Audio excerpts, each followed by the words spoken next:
Everyone, welcome. Sorry for the delay here, dealing with the way things are agendized, but welcome to the meeting of the Budget, Finance, and Innovation Committee. Councilmember Blumenfield, let's call the roll and get this started. Councilmember Blumenfield. Blumenfield, aye. Councilmember Harris Dawson. Present. Councilmember McOsker. Here. Councilmember Rodriguez. Here. Councilmember Yaroslavsky is absent. 4 members and a quorum, Mr. Chair. Okay, and then I have just been informed that if no one feels the need to go into closed session for the contract items, that we could move them back into the regular meeting because they were agendized in the regular meeting, but they were not agendized for closed session, which is why there was a special meeting. I'm saying this out loud because you just told me, and I want to make sure I put it properly on the record. So, colleagues, does anyone feel the need on the contract items that are currently listed on the special agenda to go into closed session? No. Great. So, correct me if I'm wrong, City Attorney, but we can now have just one meeting and not have to have, we won't have 2 different public comments. We can have one, correct?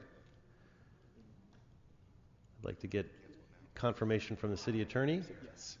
Yes. Okay.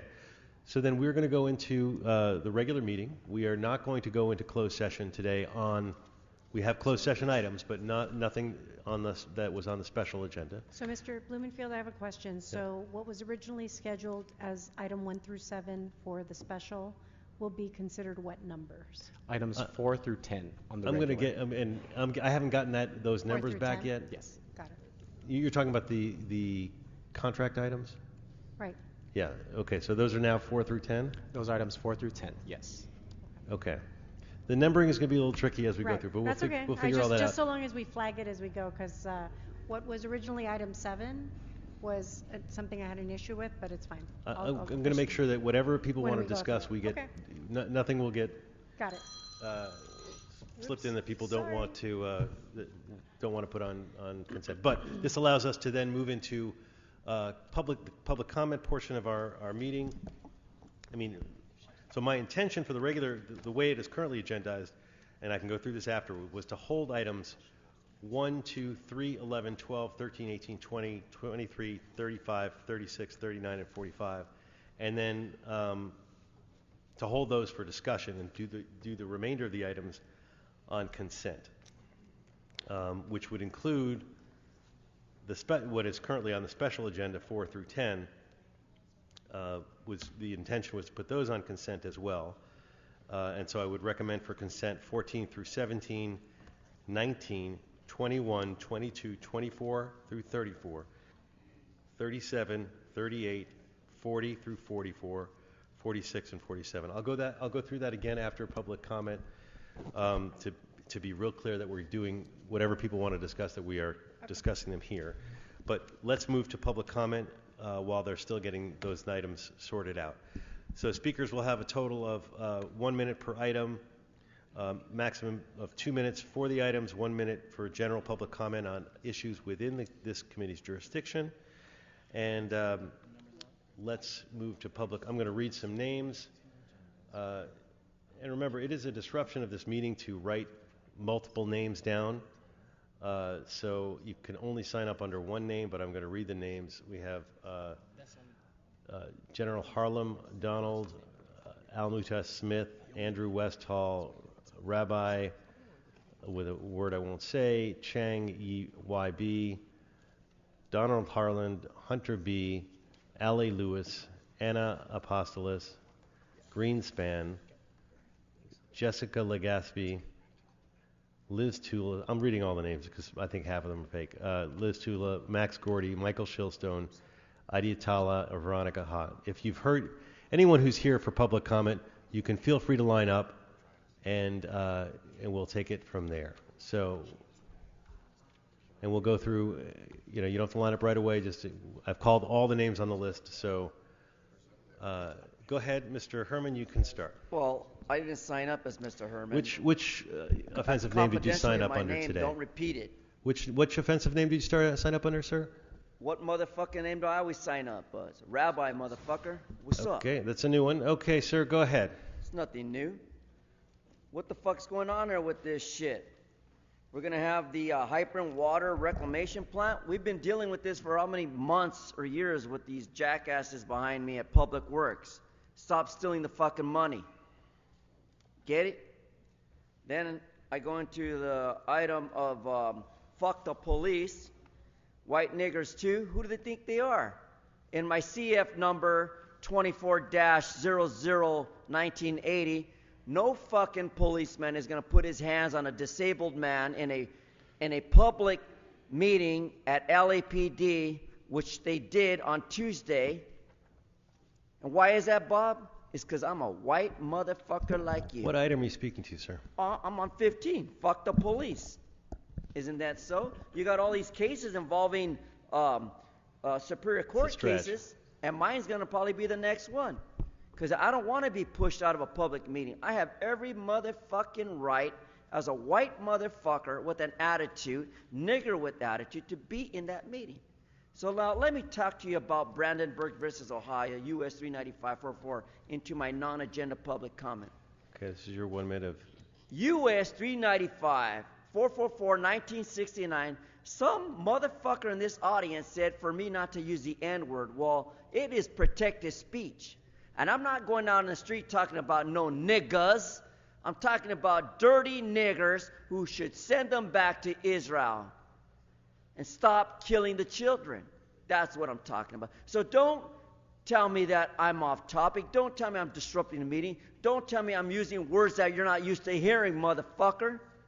Because the word I speak is about Jesus Christ, saving the world from the fucking Jews who put one man on a Christmas tree and you all celebrate it as an event. It's not an event to celebrate.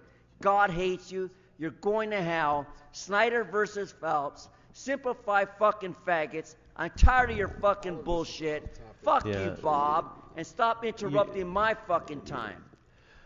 Okay, we're all a little stupider for your comments. Thank you. Next person.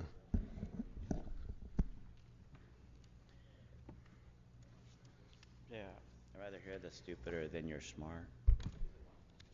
Anyways, agenda item number 2 on the second meeting that's combined, funding the Los Angeles Neighborhood Initiative. No, I don't think that they need funding. There's a lot of, there's a couple contracts in here in this Budget, Finance, and Innovation Committee for politically active contracts. I noticed some of the brands, the limited liabilities, are attacking the city, giving you guys bad ideas and telling you to do things you're not supposed to be doing. That lots of people that are counsel to the city hall need to be gotten rid of. And also, I'm really worried about all these settlements. People illegally develop property, and then somebody gets hurt there, and they try and sue the property. Just crazy what you guys are doing here in the city. Can I get a general comment? Okay, you have 1 minute for general comment on this committee issues. I'd like to say I'm really upset about what's going on in the city. I can't sanction or validate the people working here at the city. I'm going to have to ask the people of Los Angeles to inquisition people working at the city of Los Angeles for their college degrees because of all the problems at the colleges. That if you're instructing people to be empowered for things that they're not empowered for, or you're encouraging people to commit fraud or corruption, and you are also an instructor or had something to do at the college there, or had a job at the college, then all those people under you should also lose their degrees, not just you. But I would encourage the colleges to strip the people at the city council of their college degrees, no matter where that is, for corruption and fraud. Okay, thank you. Next speaker, please. Welcome. Which item would you like to speak to? And which... Item number 2. Okay. Good afternoon, Mr. Chair, council members. I'm here to support. There's a motion before you to move the Prop C funds from general funds to LA DOT, where it was before, and now there's a motion to move it back there. I'm here to speak on behalf of Lonnie. I was a past president and chairman of the Korean American Chamber of Commerce and also Korean American Federation of Los Angeles. Lonnie and our community, Korean American community, we worked on several projects very successfully. We created a pocket park on Olympic and Normandy. It's called Dauljeong, which is our landmark project. And then we are currently working on two projects, which is the Gateway project and also a pedestrian improvement project. Lonnie and we enjoyed and will continue to enjoy this collaboration effort to bring, I'm speaking also in general comment as well. Okay. 1 minute for general public comment. Thank you. Yeah. So I'm here to support Lonnie and transfer these funds back to LADOT so that we can, both our community and Lonnie can complete the project that's upcoming, which is the monument project, Gateway project, and the pedestrian improvement project. So by doing that, you're supporting a very important organization to continue to work with our community. Thank you. Thank you very much. Next speaker. Be speaking on item 2 and general comment. Okay. Good afternoon, committee members. I'm Veronica Hani, Executive Director of Los Angeles Neighborhood Initiative, also known as Lonnie. Lonnie was established by the mayor's office after the civil unrest 30 years ago with a very clear mission to address systemic challenges in Los Angeles neighborhoods with a long history of being under-resourced.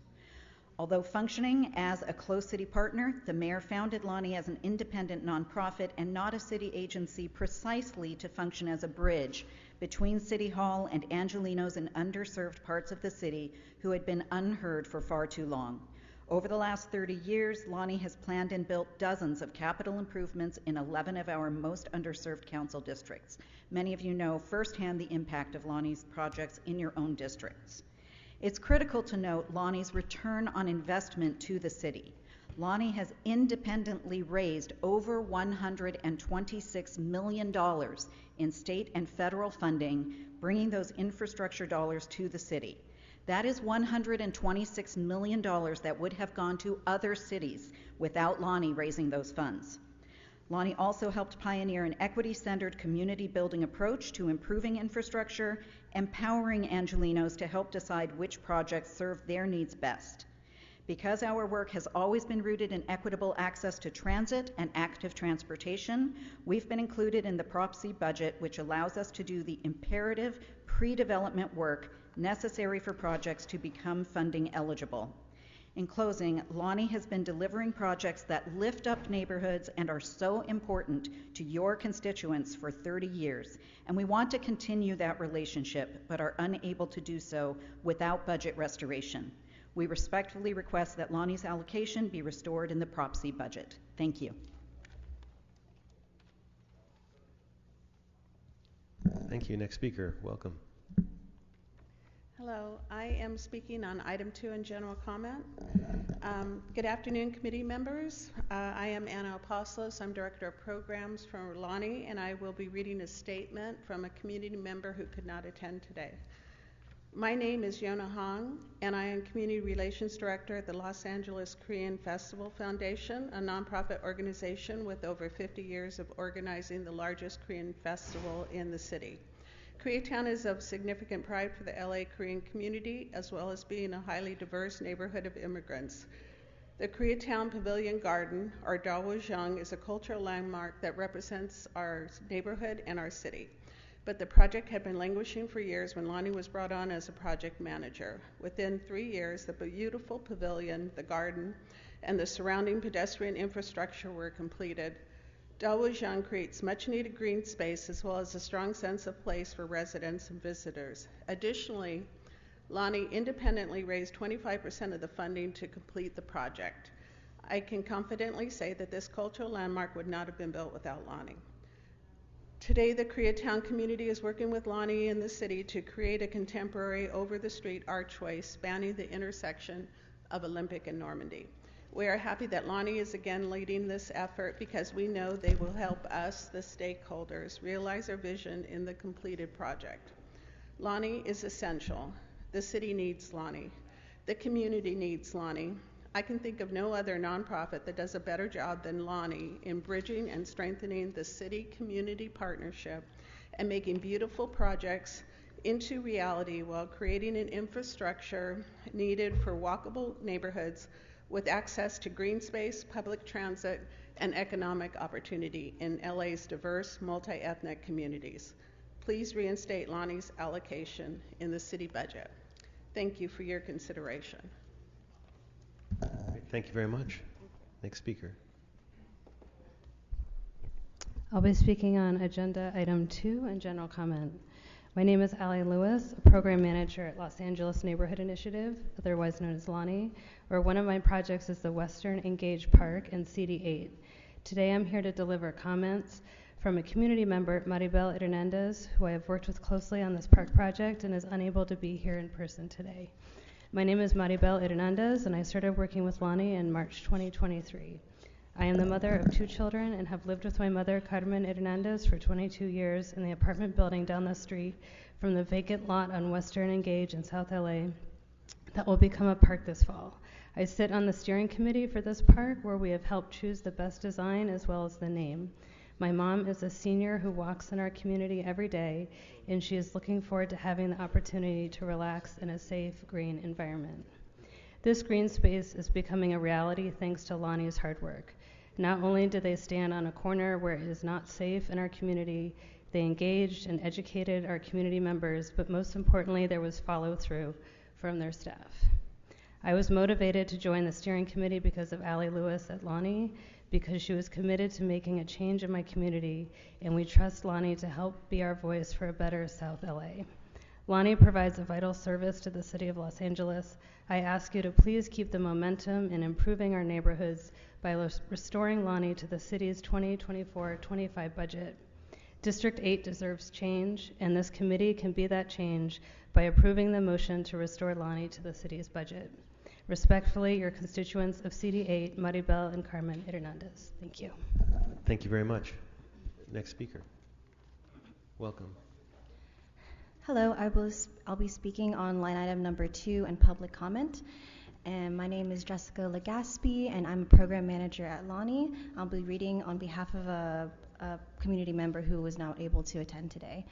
Dear City Council members, my name is Sam Lester, and I am the president of the Byzantine Latino Quarter Pico Business Improvement District, BLQ BID. The BLQ BID is an LA City neighborhood that has welcomed waves of immigrants since its inception in 1886. The primarily Greek and Latino communities who made the area their home have grown deep roots, resulting in a uniquely diverse culture and thriving business corridor.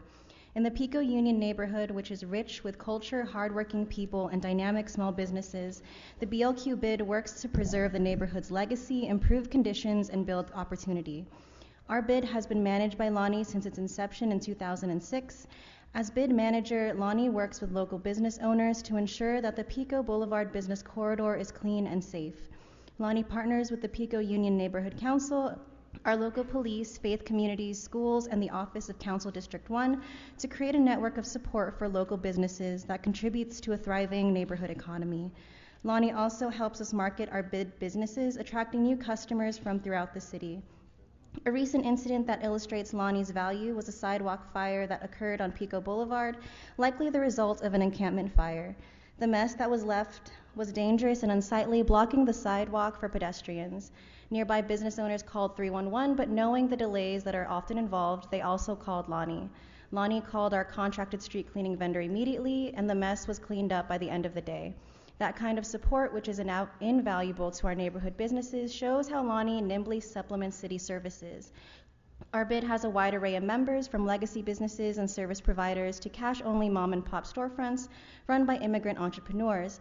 On behalf of all our members, I support Lonnie's budget allocation being reinstated in the city budget. Lonnie goes above and beyond for our BID, and we could not have operated successfully for all these years without their partnership. Thank you. Thank you. Good afternoon, committee members. I'm speaking on item 2 and for general comment. My name is Max Gordy, and I'm a program manager at Lonnie. I'm commenting on behalf of Lenore French, a community member who I've worked with closely who's unable to attend today. My name is Lenore French, and I am the president and founding member of Transformation Arts, a 501c3 nonprofit arts organization with a history of more than a decade generating public art, art forums, multidisciplinary arts and festival events, gallery exhibitions, and art performances. We've also advocated for affordable housing for artists and others in need. We have had the privilege of working with Lonnie to provide the art elements on multiple projects. In 2021, Lonnie engaged Transformation Arts to work with friends and neighbors in Council District 11 to install 5 new murals and neighborhood-identifying streetlight medallions with the Downtown Mar Vista Beautification Project. More recently, we collaborated with Lonnie on the installation of the art elements at the revitalized Wilmington Town Square Park in Council District 15. We are especially proud of the 2 large-scale wall murals and 6 ceramic tile mosaic artworks in this underserved community. Wilmington residents were consulted on all phases of the project, including the themes and designs of the artwork. In addition, through an educational component, Wilmington youth from the local teen center learned the basics of ceramic art and contributed their tiles to the completed mosaic. 30 years from now, new generations of Wilmingtonians can celebrate their youthful selves in the past with a Back to the Future moment. None of the aforementioned projects would have happened without the leadership, support, and guidance of Lonnie. They are a true Los Angeles asset, cheerfully bridging the gaps between city agencies, government, and communities, including community-based nonprofits like Transformation Arts.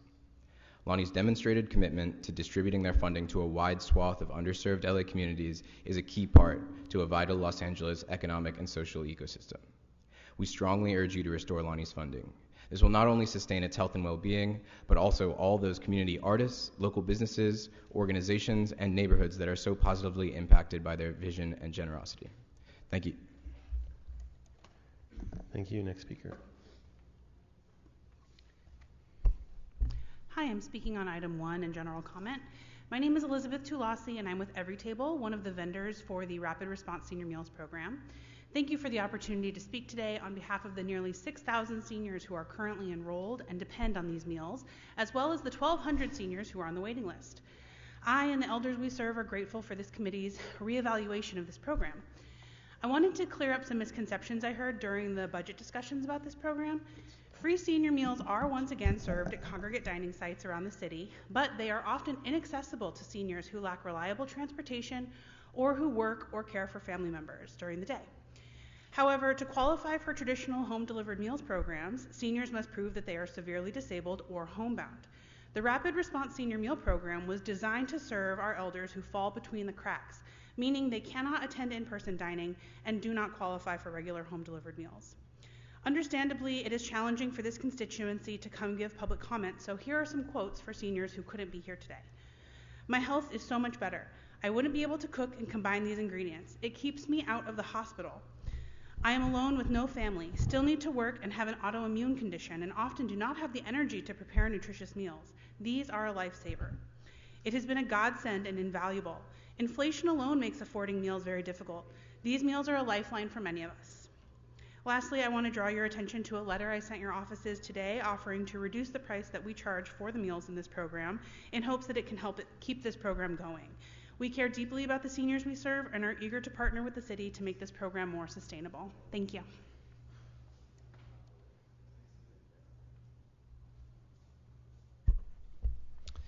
Good afternoon, Michael Shilstone with Central City Association. Item 2, please. We are very supportive of this motion that would restore funding in LADOT's budget for Lonnie, a vital organization that delivers tremendous public value and return on investment to the city. Lonnie is unique in that for each dollar spent, it brings back multiples to the city by writing grants for planning and infrastructure projects that bring new funding and expand the city's capacity to deliver projects and services. For example, Lonnie recently wrote 2 Caltrans ATP grants bringing $76 million for active transportation projects in Boyle Heights and Skid Row. The City of LA did not have the capacity to write those applications, and without Lonnie, that $76 million would have gone to another city. Lonnie's city budget allocation is necessary and should be restored because it allows Lonnie to do the pre-development and community engagement work necessary for projects to be eligible for funding and pays for a portion of Lonnie's expenses that are not covered by project-specific funding. Thank you. Thank you. And Mr. Andrew Westall, what name did you sign up under? My own name, sir. Mr. Chair, Andrew Westall, Chief Deputy for City Councilwoman Heather Hutt, and I'd like to speak on items 1, 2, and 3, please. Go ahead. Thank you. On item number 3, this is the motion that dealt with the council committee resolution. We worked out some amendments with the CAO's office, and it was adopted by the Transportation Committee committee last week, and we'd ask for your concurrence. On item number 2, this is the Lonnie item that you've been hearing about today. Lonnie is a very important organization to the city. It was created as a nonprofit by city founders back in 1994, and you've heard about all the great work that they do. In our district in particular, we have a $2.6 million project called the Olympic Gateway Project that we've been diligently been working with Lonnie staff, BOE, DWP, and others to permit and construct this year. The reason why that project is so important to get done this year is because it's paid for with excess CRA bond proceeds. And as this committee knows, those proceeds are likely to go away by the end of this year if we do not spend them and we do not get an extension. And so it's extremely important, particularly to the residents of Council District 10 and the Koreatown community, that we provide this funding to Lonnie so that we don't lay off staff. Many of the folks that you heard here today are staff members to Lonnie, and this money helps provide for that staff over the year, and we really need to get that project done. With respect to item 1 with the Rapid Response Senior Meals Program, this is something that certainly we appreciate the motion that was adopted in council during the budget process to extend funding for this program for a few months, and I know this is something that we need to look at more long term, as well as in terms of funding, as well as it's my understanding that we do not have any eligibility criteria for this program, and that's something that should be created so that this program is sustainable long term. So with that, Mr. Chair, we'd ask you to move items 2 and 3 today, and we look forward to a good discussion on item 1. Thank you. Thank you. Is anyone else here to speak? I know I called a lot of names at the beginning, so everyone who is here for public comment has had a chance to speak. So for that, we will then close public comment, and we will move forward. So I appreciate everyone's indulgence. I know there was the numbers got changed around here. So my intention is to, for the items that are currently listed on the special agenda, 4 through 10, to take those up as on consent, as well as on consent 14 through 17, 19, 21, 22, 24 through 34, 37, 38, 40 through 44, 46, and 47. Any questions on those? Or yes, Mr. McCosker. I'd like to hear 46. 46. Okay, in closed. Okay, yeah, no problem. We'll move that from we'll keep that on the items to be taken up. 46. We'll move that from the consent. Any other? Seeing no other concerns there, let's. Mr. Chair, yes. So forgive me because we numbered it. So what was identified previously as item 7 on the special is what? Is that 10? Item 7 on the special. The city attorney relative to additional funding. Right. Is that the one that you want to hear? Or we can have a separate vote, one or the other. Okay. Unless someone wants to hear it in closed session, we'll do a separate vote on that. I'll do a separate vote. Okay. So that's what I had listed as 7 on the special. Mm-hmm. Okay. So with that, what I think we can then take up for consent is basically 4, 5, 6, 8, 9, 10 on this, what's listed on the special, and then the other ones that I listed, 14 through 17, 19, 21, 22, 24 through 34, 37, 38, 40 through 44, not 46, but 47. Correct, Mr. Chair. And just to confirm, Councilmember Rodriguez, which item did you want to have a separate vote on the regular agenda? Is that item 10, which is item number 7 Correct. on the special? Correct. Okay. Which is the city attorney reports. Okay, great. So on the outside council contracts, is that correct? Okay. So to confirm, Mr. Chair, it would actually be items 4 through 9 we would take on consent, and then 10 we would hold a separate vote for. Okay, so let's call the roll on those consent items. Councilmember Blumenfield. Blumenfield, aye. Councilmember Harris Dawson. Yes. Councilmember McOsker. Yes. Councilmember Rodriguez. Yes. Councilmember Yaroslavsky, absent. 4 ayes, and these items are approved. Okay, now we will take up the one that was called, which is listed at 10 on the regular agenda, 7 on the special agenda, for a separate vote. Councilmember Blumenfield. Blumenfield, aye.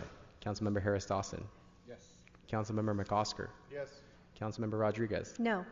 Councilmember Yaroslavsky, absent. 3 ayes, 1 no, and this item is approved. Okay. Then we can go to the items that we are going to take up, starting with item number 1. And we can bring folks to the table for that. And colleagues, I'm going to make a recommendation on this one. I'm going to put it out to start with, which is that we amend the motion to instruct the Department of Aging, with the assistance from the City Administrative Officer, to report on the status of the Rapid Response Senior Meals Program, including the number of seniors receiving meals through this program. 2, the criteria used to determine who is eligible to receive meals under this program, and if no criteria is used, then instruct the department to propose criteria similar to other senior meal programs. 3, other sources of funding that may be used to continue the program, and 4, other senior meal programs that are available. And do we have a second, Mr. Chair? Second. Rodriguez is seconded. And we can have discussion on this. I just have a question. Yes. I'm in support of this. Thank you very much for that.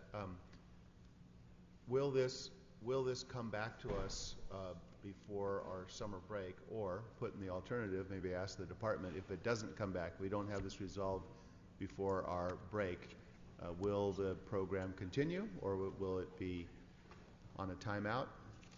I just need to know the impact of timing for returning with an answer for how we can continue to fund. Hi, good afternoon. Councilmember McOsker. Sorry, we were walking up there as you were asking the question. Can you repeat that question? If this will go back to staff, and I presume we'll come back with it'll be returned with an answer for how we can fund, but we also go on break July 3rd, and if we don't have it back before July 3rd, what do you think happens to the program? Yes, so right now we are in the ramp down phase. So with the $2.711 million that was approved, that money is actually being used to ramp down this program that is slated. So the program is slated to end in August, or even latest mid-September. So if nothing occurs, we expect the program to end in August or mid-September. Maybe I'm asking something a little different. Let's say that we come back, the intent is to see if we can find the money, correct? To see what the other programs are out there, if there are other fundings, other senior programs that are out there, other sources of funds that could be used to continue the program, to put all that out there. I guess with the notice that goes out to our seniors, and with the need to have some advance time for a ramp down, I guess I'm asking, how late can you find out whether or not there's money, and then be able to continue it past that August and September timeline? Like, what is the need for an answer, yes or no, on whether or not we find additional funding by the cutoff date, I'll say? So at this point, we don't have any additional fundings that we've identified for this program. So essentially, if we kind of go down this road, this program will end in August, mid-September. Now, we do have our staple congregate and home-delivered meal programs that are operated through our multi-purpose senior centers. So what we've been doing is that we're actually referring existing participants to our centers to have access to our congregate and home-delivered meal programs. So that is, like I said, it's funded through our Older Americans Act funds, and these two meal programs have been in operation concurrently with the Rapid Response Senior Meals Program. Can I ask a follow-up? Of course, go ahead. So how do you respond to what we heard just a few moments ago, that there's a gap between the home delivery, where you have one needs to qualify, and the congregate care where one needs to be able to transport to that area. Does in fact this rapid response program fill a gap between those two spaces? Absolutely, absolutely. So, as the lady mentioned, so, and if I miss anything, I'll defer to my colleague Stuart, is the home delivered meal program, the staple home delivered meal program that we operate through our OA funded programs. They have eligibility requirements. You know, they have to be they're homebound, medically frail. They have at least 2 assisted daily living tasks, and they go through a comprehensive assessment through our case management services. So with that being said, the Rapid Response Senior Meals Program, we don't apply like a comprehensive assessment. So anyone that needs a meal that lives in the city of LA and that are 65 years of age or older can have access through, they can have access to home delivered meals through the Rapid Response Meal Program. So our home delivered meal program that's running through our senior centers, they have these eligibility requirements. Now, as the lady mentioned, a lot of these folks that are participating in the Rapid Response Senior Meals Program, they may not necessarily be homebound or medically frail. They may just have a hard time going to a congregate meal site because they lack transportation. They have responsibilities at home taking care of their grandkids. And so if they were to try to apply to our home delivered meal program at our senior centers, and they don't meet the eligibility requirements, they would not be accepted into the program, right? And so the Rapid Response Senior Meals Program was really designed to essentially serve those that are falling in those gaps. You know, it's more flexible, there's less stringent eligibility requirements, but again, it was really, this program was designed to address 2 major issues that we've seen occurring in the older adult population is food insecurity and social isolation. Right? So, Ms. Rodriguez. So, if transportation is the barrier, don't they have access to access? Yes, they do. Okay, so then the transportation is not a barrier so long as we leverage the access program from that's available either through aging or disability, correct? The 2 that I'm aware of is the City Ride program. Or City Ride, right. Right, through DOT, and then we have our own. Right, and then Metro also offers its own little, I forget the name of it, it's escaping me, but there's a number of hyper-local services, including dash systems that we can avail. So I guess, you know, look, there's a lot, we know financially we've come from a place of we love to have, we are nice to have, or gotta have. And so we're trying to find this balance, and that's where I think my colleagues everyone's kind of struggling because we've kind of gone in circles a few times in this conversation, and I think it's, you know, we obviously want to make it accessible to as many people as possible, but there's a point where we also have to get off the boat of this COVID era investments that are unsustainable. They were never intended to be a permanent solution, and we have to really make maximum leverage of a lot of the additional supports, transportations, and whatnot. So what are there enrollment limitations in terms of is the enrollment capacity reached for those that qualify under the delivery program based on their physical disability and or their, you know, the requirement for additional aid? I forget how you defined it. Individuals that require 2 or more. Yeah, assisted daily living. Assisted daily living. So are you at capacity for that service? And just to make for the home delivery based on that eligibility criteria? I don't think we're at capacity. Okay. In terms of participation levels. Yeah, if I may, Stuart Young, Department of Aging. Yeah, so the capacity, we are not, the agencies are not at a capacity as far as participation level goes. What is determining the limit is basically the staffing available to run the home delivery programs. our agencies rely a lot on volunteers to provide the services for the program. To this date, they still have not reached the pre-COVID levels of volunteers that they rely on. And therefore, so that's basically what's limiting how many people that they can serve. How many dollars? What's the budget allocated for that program? For the home delivered meals, off the top of my head. I mean, I think one of the questions that we could have answered, Mr. McCosker, I think in line with what you're saying, I think we need to talk about where we shift so that we reach the maximum delivery and capacity for those that are eligible. And look, I think everyone would love to have the services and the accommodations, but we have to be realistic about what our budget constraints are.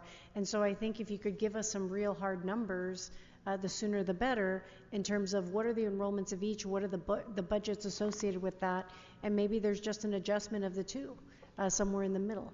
But I think that's probably going to be the closest of an adjustment that we might be able to get to.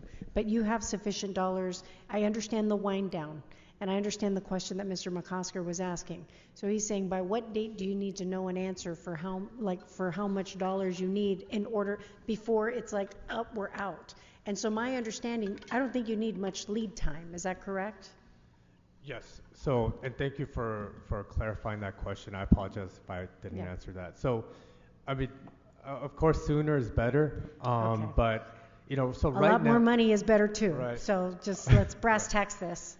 So right now, in terms of the ramp down phase period, what we're doing is we stop taking people into the program. So we have people dropping off, they're canceling, they're just canceling their meals for whatever reason. So instead of backfilling, we're not. And that's okay too, because if they're canceling, if they're canceling, then we're going to get to that critical need. What is that number? And I think that's important because people who are desperate don't cancel. Right. But with the caveat, we do have about 1,300 folks that are on the wait list. So before the ramp down, when we were operating, we would just backfill it with that wait listed. But now we're just holding off. We're not adding any more people to the wait list or to the program. And if I may, Allison Ogtong of the CAO, for the 24-25 budget in terms of Older Americans Act off-budget funds for the congregate meal site, the CDA awarded the department $5.5 billion, and then general fund dollars is $813,000, and then for home delivered meals, the California Department of Aging funds $9.5 million, and then general fund is $2.67 million. So those are the Older Americans Act funded programs, and then the supplemental general fund appropriation. Okay, thank you. Okay, so the recommendation is as I stated, is to replace the current recommendations with the following recommendations. One, to report on the status of the Rapid Response Senior Meal Program, including the number of seniors receiving meals through the program. Two, the criteria used to determine who is eligible to receive meals under the program, and if no criteria is used, then instruct the department to propose criteria similar to other senior meal programs. Three, other sources of funds that may be used to continue the program to report on. And four, to report on other senior meal programs that are available. So that's the recommendation is basically a substitute recommendation, to substitute these for what was currently there. If we could call the roll. Councilmember Blumenfield. Blumenfield, aye. Councilmember Harris-Dawson. Yes. Councilmember McCosker. Yes. Councilmember Rodriguez. Aye. Councilmember Yaroslavsky, absent, 4 ayes, and this item is approved as amended. Okay, thank you. Let's move to item 2. Thank you. And I don't want to cut anybody off, but we do have a long agenda. Just putting that out there. So the next issue as they're coming up, deals with Lonnie, and we talked a lot about Lonnie in the budget process, so I don't think we need to rehash everything. Suffice to say, all of us on this committee, certainly when we talked about it, talked about the incredible importance of Lonnie. I know they've done great work in my district. Everyone has identified that. We had a budget crisis as we were getting through. We thought there might be money in Prop C to be able to fund the sort of admin nut of Lonnie, even though all the other programs are funded generally. It was not included in the budget, and as I understand it, Prop C is oversubscribed, but I'm just talking now until who's coming up presenting on this? Is it CAO? Who do we have presenting? Who's got the hot I was potato? filling time while you guys were getting up here and setting the stage, but don't leave me hanging too long here. And so we want to get to the crux of this: is how do we solve this, given our budget crisis? Good afternoon, sir. My name's David Hirano. I'm in the office of CAO. You're right. Prop C is oversubscribed. It's got about a $19 million subsidy from the general fund. I think we were still struggling during the budget process to understand the expenditure rate on the current appropriations for Lonnie. It wasn't until very late in the fiscal year, I think in the middle of the budget process, where the last amount of about $200,000 was encumbered. And so we're still trying to figure out how long that will last. We had originally hoped during the mayor's portion of the budget process that would last through most of next year, but we don't know that for sure yet. So once we figure that out, I think we will try and come back with a solution for you at the beginning of the fiscal year. So the solution is it 500,000 or is it a smaller amount? So the solution, I think the appropriation that we're used to seeing is 500,000, and I think their last agreement with the city total of 550,000. So the last encumbrance that we saw happen was about 200,000. Happened, I believe, in May. And we don't know how long it will take them to spend that $200,000. So what's the gap? What is it that we need to solve for? I think that's what we're trying to understand. How far into 24-25 will that $200,000 last? Do we need to come up with a full 500,000, or can we come up with a number less than that? So we're still trying to figure that out. And our hope was to come back possibly in the first FSR with a solution.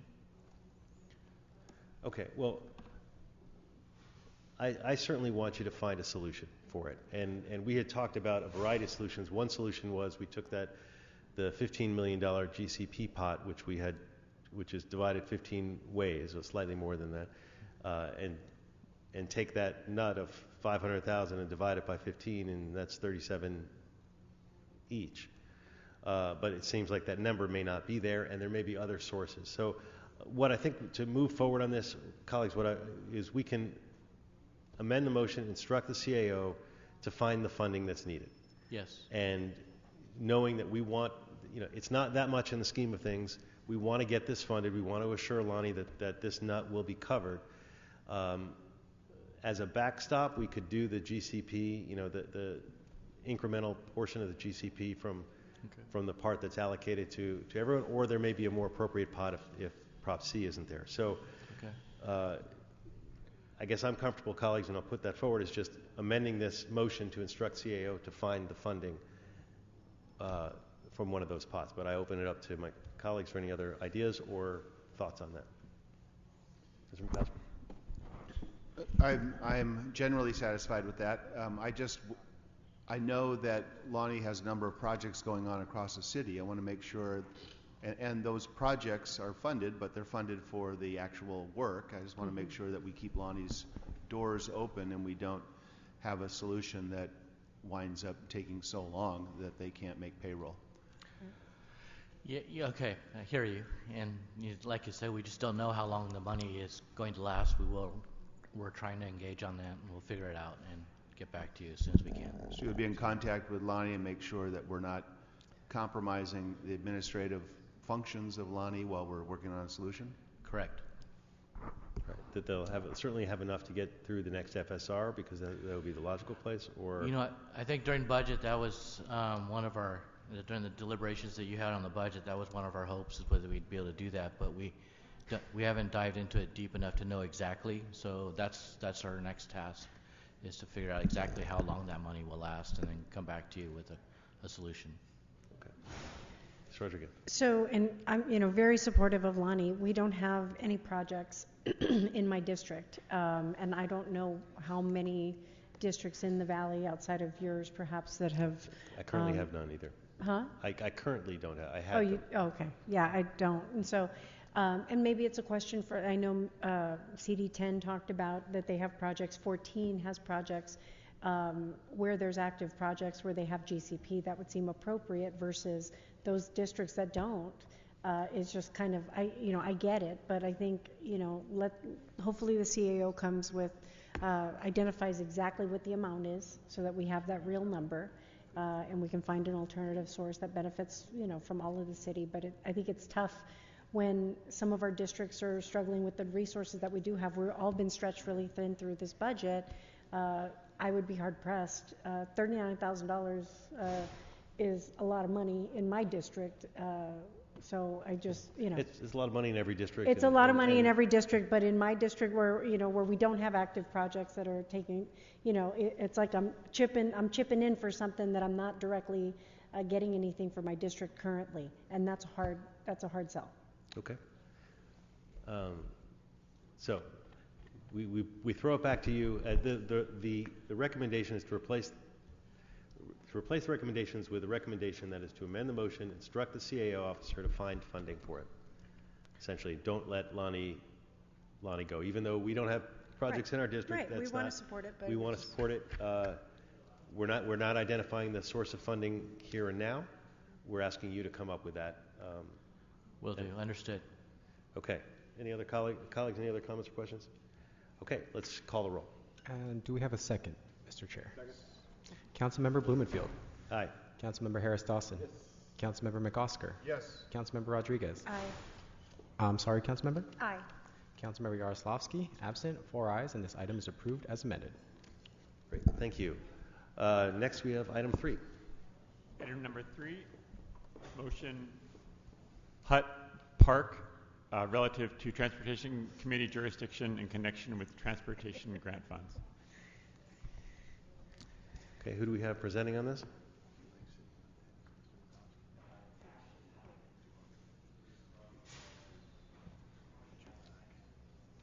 Mr. Hirano, are you up again?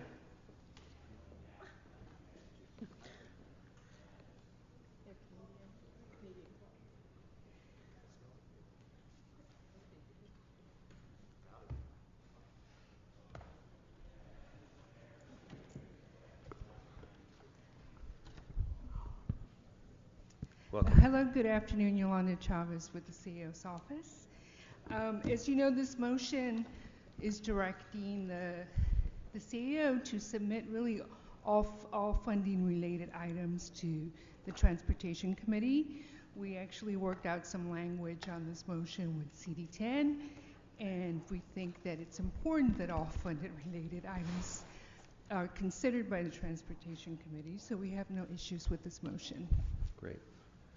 Does anyone have any comments or concerns? I mean, I'm comfortable moving the concurring with the Transportation Committee, approving the motion as they have amended it, as they've worked it out with you for the appropriate reports, save the things that are exempted as you laid them out.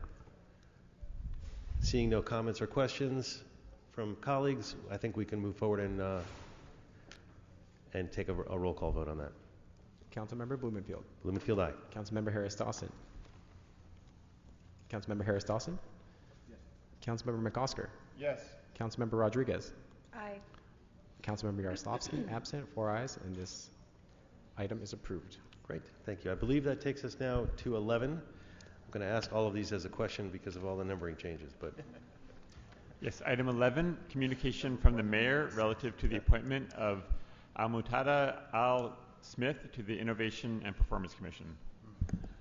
All right, welcome, Mr. Smith. Thank you. Good afternoon. Good afternoon. So, tell us a little bit about why you want this position and what you hope to achieve. Thank you. So I'll take a step back and briefly introduce myself. Again, I'm Almutada Al Smith. I was born and raised in Passaic, New Jersey, and it's public housing units. With my mom and 2 older sisters, was fortunate enough to get an academic scholarship to Morehouse College in Atlanta, and subsequently attended UCLA Law School. That's what brought me to Los Angeles. Been practicing law since 2009 and running my law firm since 2019.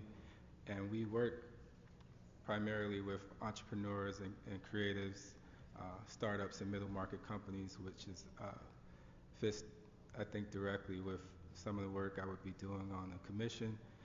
So we do everything from business formation, founders docs, capital raising transactions, contract drafting and negotiations, full service intellectual property. So I do copyright and trademark work. I have a partner that's a patent attorney, so for folks who have inventions. And we work with folks who are buying and selling businesses in the lower middle market. I've also been committed to board service for over 10 years. Served as chairman of the Los Angeles Southwest College Foundation, and I serve on the board of the Langston Bar Association. And my wife and I currently live in Northridge, so Council District 12. My wife is also committed to board service. She served on the Unite LA board and others. She's born and raised in LA, South LA. My mother-in-law is a retired LAUSD school teacher. So we're all committed to service. And, you know, I feel I've been given so much, it's my responsibility to give back. And I would love to lend my time and talents to serve in the city. Well, great. Well, you've got a great background, great recommendation from the mayor, and, you know, just great experience to do this work. So I'm thrilled that you've been nominated and happy to support your nomination.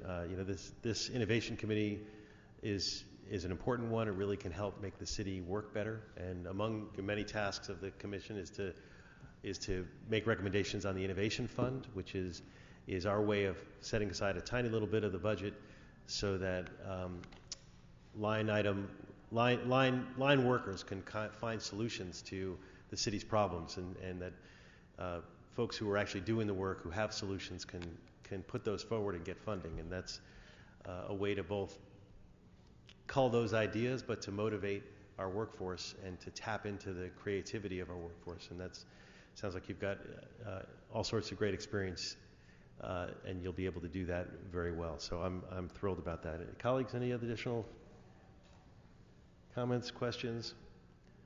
Then I'm going to move recommending that we move your nomination forward with a positive recommendation to full council. Thank you, sir. Thank you. Let's call the roll. Councilmember Blumenfield. Blumenfield, aye. Councilmember Harris Dawson. Yes. Councilmember McOsker. Yes. Councilmember Rodriguez. Aye. Councilmember Yaroslavsky, absent, 4 ayes, and this item is approved. Congratulations. Thank you. Thank you, sir. All right. Takes us to item 12. Item number 12, City Administrative Officer Report relative to funding in the amount of $400,000 from the Innovation Fund for the CAO's end-to-end procurement system pilot project. In fact, why don't we discuss items 12 and 13 together, since they are very much related. Item number 13 is the City Administrative Officer Report relative to funding in the amount of $300,000 from the Innovation Fund for the CAO Bid Creation and Management Tool Pilot Project. All right, welcome. Good afternoon. It's a pleasure to be here today. I'm Bianca Swan. I am Executive Officer for the Innovation and Performance Commission. The Innovation and Performance Commission is recommending $400,000 for the pilot centralized invoice management system with the Office of the CAO, and is also recommending $300,000 for the bid creation management tool. That's item 12 and 13 respectively. I have members of the CAO who are here to provide an overview of each item, and we are all here to answer questions as needed. Good afternoon, Mr. Chair and members. Happy to be here on behalf of these items today. As mentioned, the reports before you, the CAO reports are recommending $700,000. I apologize. I had a technical correction for item 12 that I wanted to make sure was read into the record. Okay. And that is That the council, subject to the approval of the mayor, number one, establish and appropriate a new appropriation account entitled Office of the City Administrative Officer, Pilot Centralized Invoice Management System in the amount of $400,000 with the Innovation Fund number 105/10 from the available cash balance of the Innovation Fund. Number two, instruct the city clerk to place on the agenda for the first regular meeting on or after July 1, 2024, the following item. Transfer $400,000 from the Innovation Fund, number 105/10, Office of the City Administrative Officer, Pilot Centralized Invoice Management System, to fund number 100/10 as follows.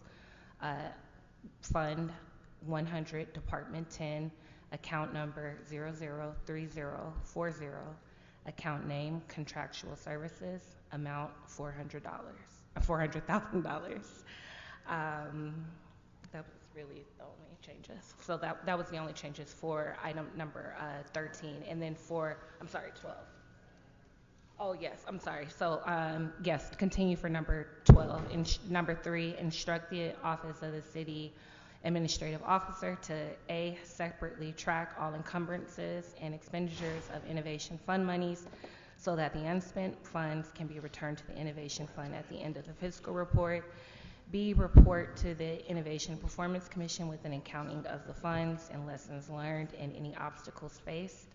C, report to the Innovation Performance Commission if, after the receipt of funds, the scope of the funded items differ from the scope approved for funding by the mayor and the city council.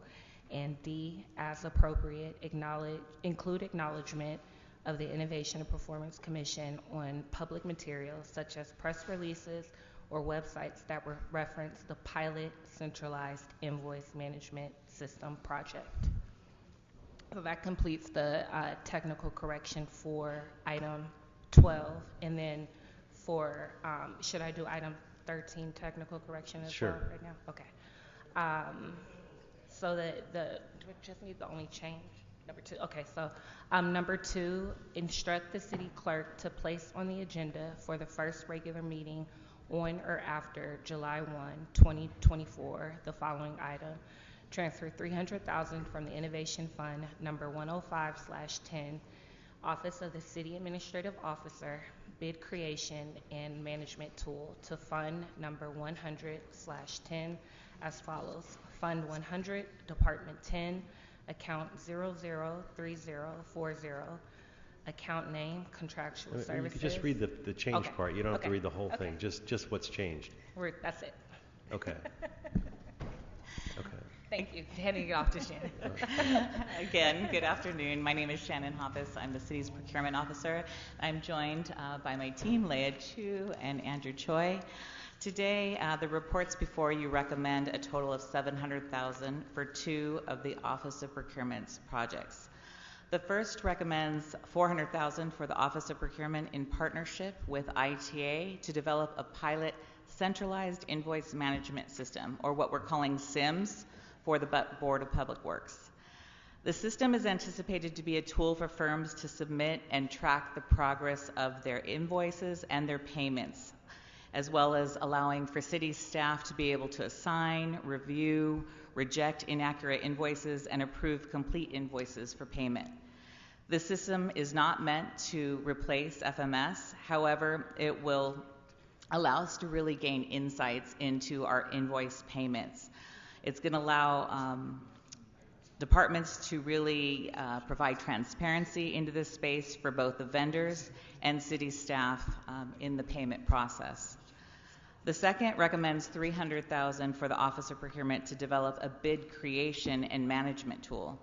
This tool or module is a larger part of our end-to-end procurement system, and it is going to equip staff with resources and the ability to upload their solicitations, receive some guidance on how to develop their solicitations, receive bids and proposals through RAMP, and evaluate those bids and proposals. So we're finally going to be entering the e-bidding potentially area that on a citywide scale.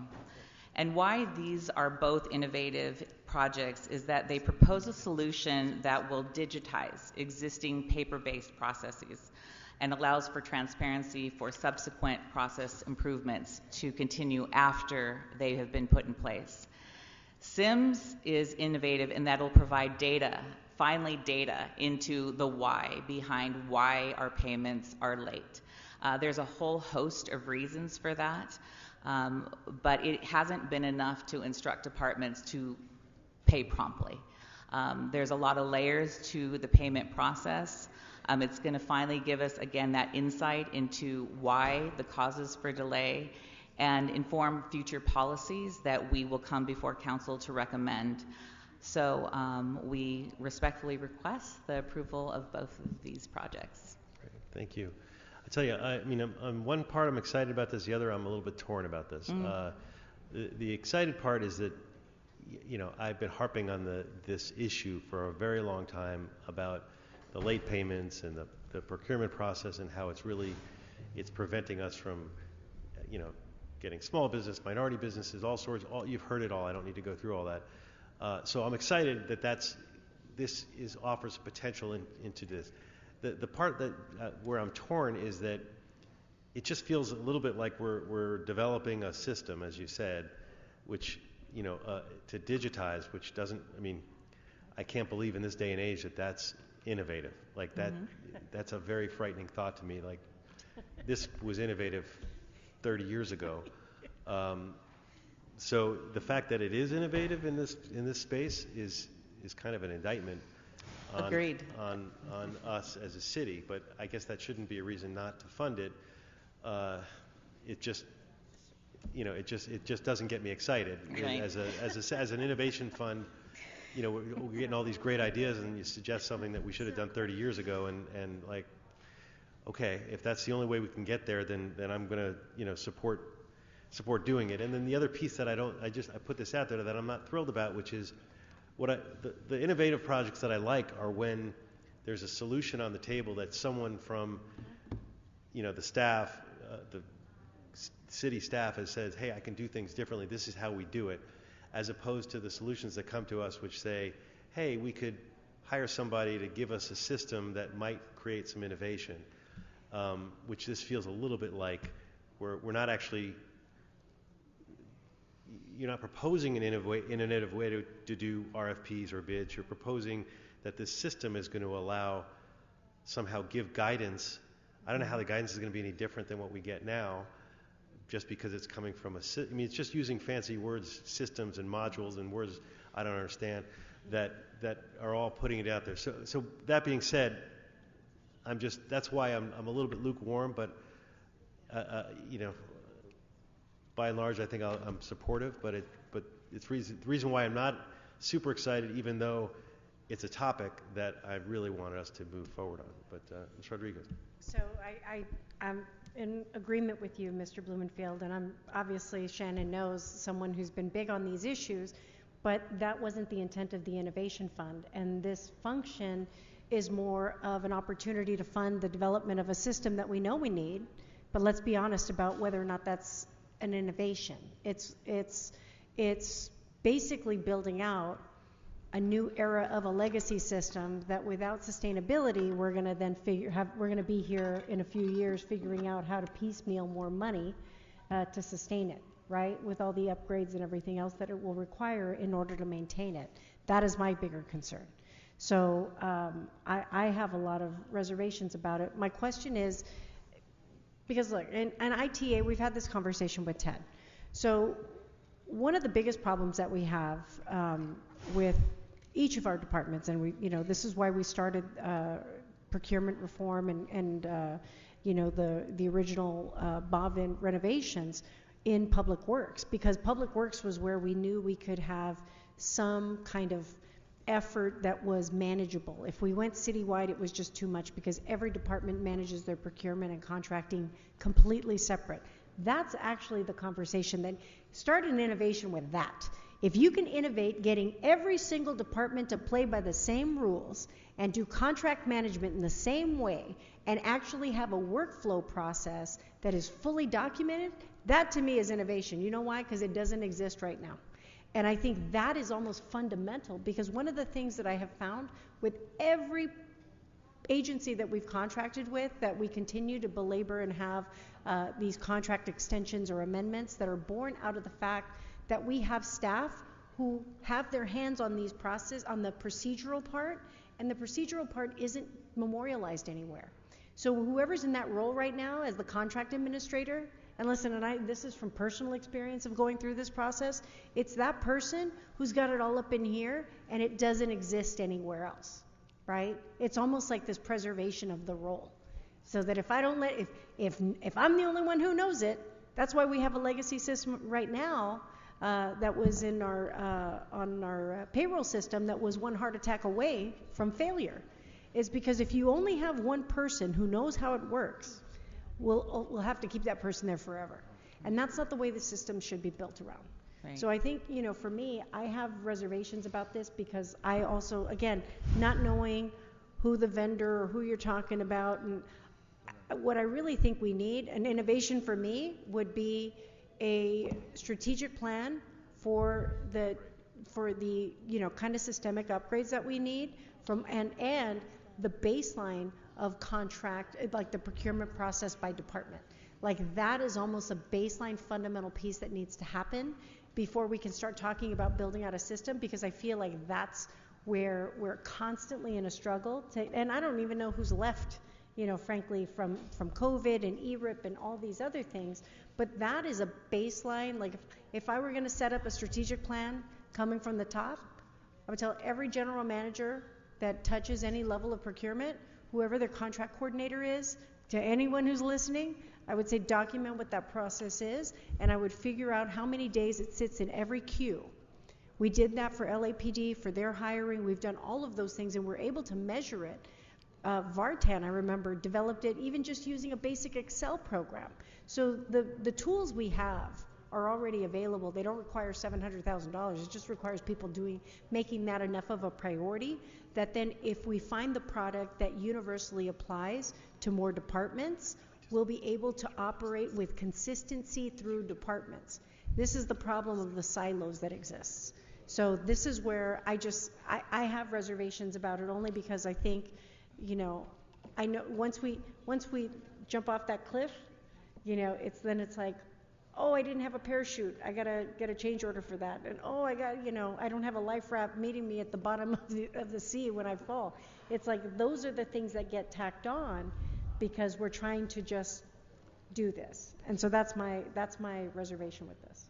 I understand completely the reservations, and on behalf of the Innovation and Performance Commission, they are aware that at times, sometimes the projects don't seem to be innovative on face value. One of the things within the Innovation Fund that we have listed on our website is that it helps make the city run better, and it helps provide a better life for the city's residents. And this is something that will do that. Like I know that we need to get to the 21st century. Oh no, and trust it's me. Unfortunate that we have to do it. We got to do it at the fire department. We got to do it at LAPD. Yeah. We got all kinds of departments that need to do this, and I don't disagree. But that's almost like a horoscope. It's written so broadly that you could find a way to make it fit. Mm-hmm. So, and it applies. So I want to, when I think about some of the things that have been innovated out of the Innovation Fund, it was just a seed that then went on to be fully funded and adopted, in the budget. And I think, when it comes to technology, what my concern is that you're starting, so $700,000 is a lot of money. Mm-hmm. When you drop that money, then it's kind of like you're almost pot committed at this point. And we're pot committed when we're not even at this juncture even fully funding our CTIEP obligations. So that's what my concern is. Listen, we just went 3.5 weeks going through this pain.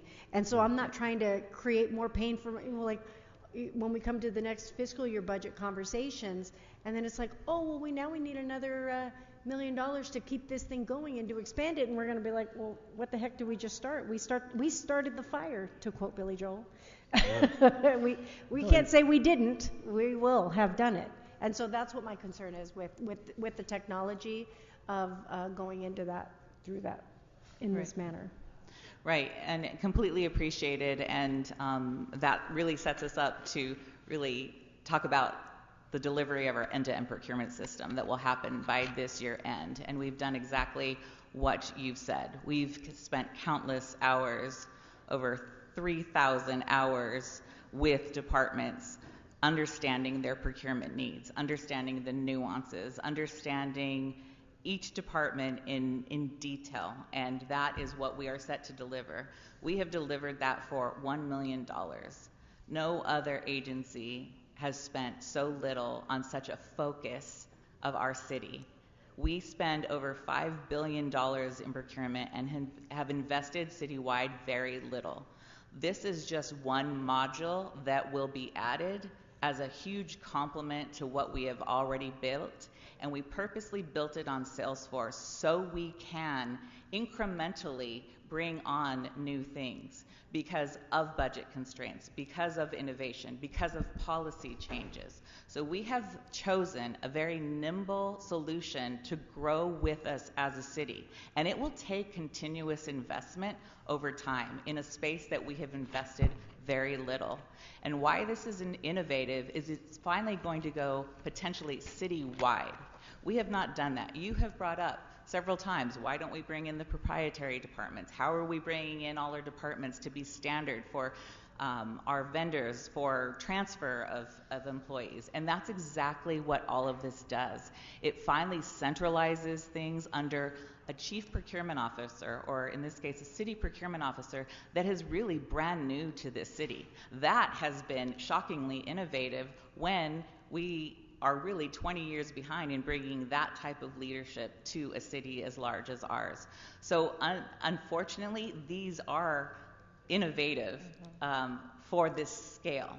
We have seen departments do this as one-offs. Some are successful. We have the controller that does monitor our payments. They show that we provide over 90% of our payments within 30 days. But that doesn't begin to track all the nuances that happen before that payment gets entered into FMS. So you have some departments that do this well. You have other departments that can focus on bringing technology into their operations, and others that can't. So we, as this office, are bringing that oversight to this broader space, not just to one department. So I think that is the innovative side. And I think, again, we purposely went with a solution that will grow with us and is going to take investment over time to bring these tools to our city departments. And does the staff want to? So this is a module to end-to-end procurement system. To the existing Salesforce contract. Yes. Okay. Well, yes. No. So this is not to purchase any licensing. No. The system is already purchased. This Right. is to Leverage. develop on top of what we currently have. The SIMS component. So it's an amendment to their existing, what's already scoped in the product that you currently have with Salesforce. So the centralized invoice management is not. That is not part of our end-to-end procurement system. The innovative part, the purpose of this project is to allow us to assess the lowest common denominator across the 5 bureaus, identify their processes, which we've done part of that discovery already. We did this analysis prior to submitting an application to the Innovation Commission. The reason why we applied is because we found that there is a technological solution to create the lowest common denominator process across the 5 bureaus. And if this works, it could be potentially a model to the city. Because if you get the 5 bureaus to agree, which a lot of them you would assume as under the Board of Public Works, Councilmember, you know that they have their own processes, even though they're all within Board of Public Works. If we get them to agree, we believe that we can start adding additional departments into the centralized workflow for invoice. The $300,000 is being used to create an electronic bidding module. While that is might not seem innovative. There's a lot of large cities that still use paper processes as well. So we are fairly, I would say, right in the middle where we are starting to digitize processes that some large entities have not digitized as well. So my question is, have each of the bureaus on that electronic bidding, I recognize you're just starting with the bureaus on this, but has DWP, for example, are they doing any electronic? Is LAWA doing any electronic? Are there any other entities in the city? When you talked about you mentioned the proprietaries, that this is going to be the bridge to helping to bring that on. My question is, what are they using, and are they currently using that type of technology? So DWP had a contract that they recently canceled, so they do not have a new system being developed. Apola is currently in the development of their system. LAWA has launched with Bonfire. My understanding is, I don't know if it's a long-term strategy or a short-term strategy, but they do have some type of software that they are using right now. So the only proprietary with an operating digital system would be LAWA. Okay. And so what is the commitment from the proprietaries as you're building out this module? So I get it, but again, because I've talked about a citywide, and how is that going to function if each of these proprietaries or these, they're each using their own separate system? We have been in constant communication with the proprietaries about the need to make sure the data is centralized. We are working towards making the vendor experience as similar as possible, but pursuant to charter, proprietaries are able to purchase their own solutions. Right. So again, we have a good relationship with these departments in understanding the larger goal, but and they have been in constant contact about how we are progressing with our solution, because again, it's actually been very impressive what we've been able to build with as little as we've had. So again, it's just understanding if what we've built solves for their operational needs. Some are a little further down, and they're not going to jump off of their contract at this point. But I think we have DWP and LAWA that are a little more flexible. But again, it's been our goal to at least make sure the data is centralized, because never did we have that before. Mayor, council would ask for reports on spend, and we never had the ability to aggregate that data into one place. So we have at least gone forward understanding that systems have to speak to one another. They cannot be siloed. So we have developed APIs that they've consumed, and we're going forward, and they are keeping tabs on our build out as to whether it could solve for their operational needs. But this is a big space to navigate for, again, as large of operational needs as we have as a city. But we're doing pretty well for the general fund, and again, I have a lot of focus from the proprietaries on what we're doing. Colleagues, any additional comments or questions? Okay. Well, as I said, I'm torn on this one for the reasons I stated, but I do feel like I want to do something, because this is a space that is just crying for solutions. So I'm willing to move forward the recommendation with some reservations, but move forward the recommendation, the CAO recommendations as amended for 13 and 14. Colleagues, any additional comments or questions? Okay, let's call the roll. Councilmember Blumenfield. Aye. Councilmember Harris Dawson. Yes. Councilmember McOsker. Yes. Councilmember Rodriguez. Tentative aye. Councilmember Yaroslavsky, absent, 4 ayes, and these items are approved as amended. Okay. Thank you. Thank you. Thank you. Maybe you'll come back in 6 months or something and give us an update and try to. We have some very good ideas coming this way too, so I just want to let you know that the set up the anticipation for it. All right. Okay. What is next? Is it 18?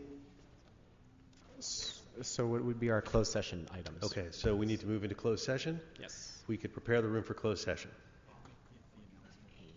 Oh, before we go into closed session, what is it?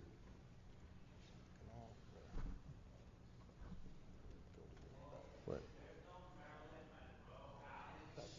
Okay. Oh, just to make it clear that given what we talked about before, the Special session is canceled because we acted on those items already in the meeting.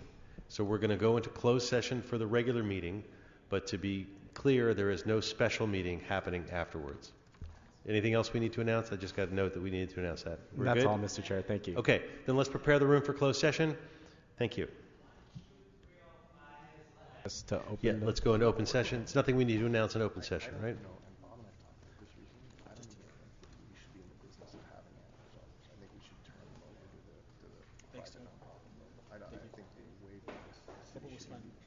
Shouldn't even be doing that. That's what I think.